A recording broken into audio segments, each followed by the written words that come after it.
নিরামিষ কুমড়ো বানানোর জন্য আমি কড়াইয়ে 2 চামচ সরষের তেল নিয়েছি। তার মধ্যে আমি কুমড়োগুলো এরকম করে কেটে আমি ভেজে নেব। এর মধ্যে কিন্তু নুন দেবেন না, কারণ নুন দিলেই কিন্তু জল কেটে যায়, তাই আমি নুন ছাড়াই এগুলো ভেজে তুলে নেব। এইদিকে আমি একটা মশলা রেডি করছি। 1/2 চামচ ধনে গুঁড়ো, 1/2 চামচ জিরে গুঁড়ো, স্বাদ অনুসারে লঙ্কার গুঁড়ো আর একটুখানি কাশ্মীরি লঙ্কার গুঁড়ো আর পরিমাণ মতো হলুদ। এবার একটু জল দিয়ে আমি এই মশলার পেস্টটা তৈরি করে নিয়েছি। এবার ওই কড়াইয়ের মধ্যেই আমি একটু 5 ফোড়ন দিলাম আর 2টো শুকনো লঙ্কা আমি কেটে এরকম করে দিয়ে দিলাম। এবার এটাকে হালকা আমি ভেজে নেব। তারপর ওর মধ্যে আমি আলু যে কেটে রেখেছিলাম সেটাও ওর মধ্যে আমি দিয়ে দিলাম। আলুটা আমি ভালো করে ভেজে নেব। এর মধ্যে আমি স্বাদ অনুসারে নুন দিয়ে দিলাম। তারপর 2 মিনিটের মতো আলুটাকে ভেজে এর মধ্যে আমি ওই মশলার পেস্টটা পুরোটা দিয়ে দিলাম। এবার ভালো করে মশলাটা আমি কষিয়ে নেব।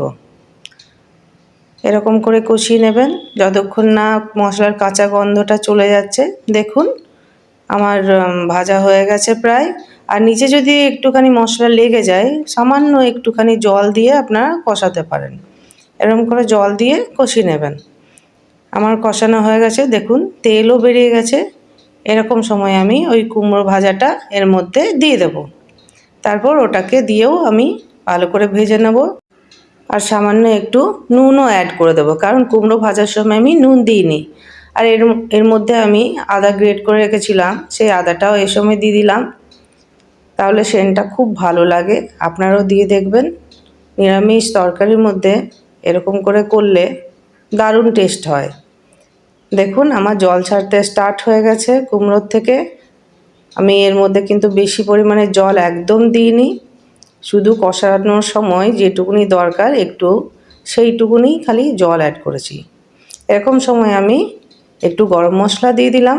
গরম মশলা দেওয়ার পরও 2 মিনিট একটু নেড়ে কেটে নেব। আর এটা লো ফ্লেমে ঢেকে ঢেকে করবেন, দেখবেন খুব তাড়াতাড়ি সেদ্ধ হয়ে যাবে। এরকম করে করবেন। দেখুন আমার সেদ্ধ হয়ে গেছে। এরকম সময় আমি 1 চামচের মতো মিষ্টির জন্য চিনি দিয়ে দিলাম, স্বাদটাকে ভালো করার জন্য। তারপরেও আমি একটু নেড়ে ঘেটে নেব। সব শেষে আমি একটু ঘি অ্যাড করব। যে কোনো নিরামিষ তরকারির জন্য ঘিটা খুব দরকার। ঘিটা দেওয়ার পরে টেস্টটা পাল্টেই যায়। আমার ভিডিওটা ভালো লাগলে লাইক, শেয়ার আর কমেন্ট করতে একদম ভুলবেন না। আর নতুন বন্ধু হলে সাবস্ক্রাইব করতে একদম ভুলবেন না। বাই।